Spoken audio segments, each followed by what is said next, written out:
भारतीय शिक्षणाचं नवं रूप, नव्या दिशेचं नाव राष्ट्रीय शिक्षण धोरण 2020 आणि आपले विश्वगुरू होण्याच्या वाटचालीबद्दल पुण्यात नुकतीच राष्ट्रीय शिक्षण धोरण विश्लेषण आणि भारतीय ज्ञानसंपदा या विषयावर 3 दिवसीय आंतरराष्ट्रीय परिषद पार पडली। या परिषदेत देशभरातील शिक्षण तज्ञ, गुरुकुल आणि संशोधकांनी भारतीय शिक्षण व्यवस्थेबद्दल आणि त्यांच्या बदलांची दिशा यावर चर्चा केली। भारतीय शिक्षणाचा पाया गुरुकुल परंपरेत आहे, जिथे शिक्षक आणि विद्यार्थी याचं नातं केवळ ज्ञान देणं एवढंच नव्हे तर नैतिकता, संस्कार आणि जबाबदारी शिकवणं हेही जास्त उद्दिष्ट आहे। आज राष्ट्रीय शिक्षण धोरण 2020 या परंपरेला आधुनिक तंत्रज्ञानाशी जोडत आहे। या धोरणात सब्जेक्ट बास्केट सिस्टीम म्हणजेच विषयगत प्रणाली आणली आहे।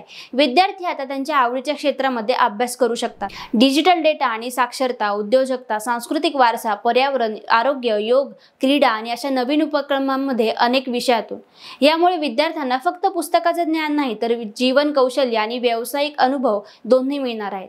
या नव्या प्रणालीमध्ये शिक्षण अधिक लवचिक, व्यावहारिक आणि मूल्याधारित बनते। प्रत्येक विद्यार्थ्याला आपल्या आवडीच्या क्षेत्रामध्ये करिअर घडवण्याची संधी मिळते। यामुळे भारतातील शिक्षण संस्था जागतिक स्तरावर नव्या आत्मविश्वासाने उभ्या राहत आहेत।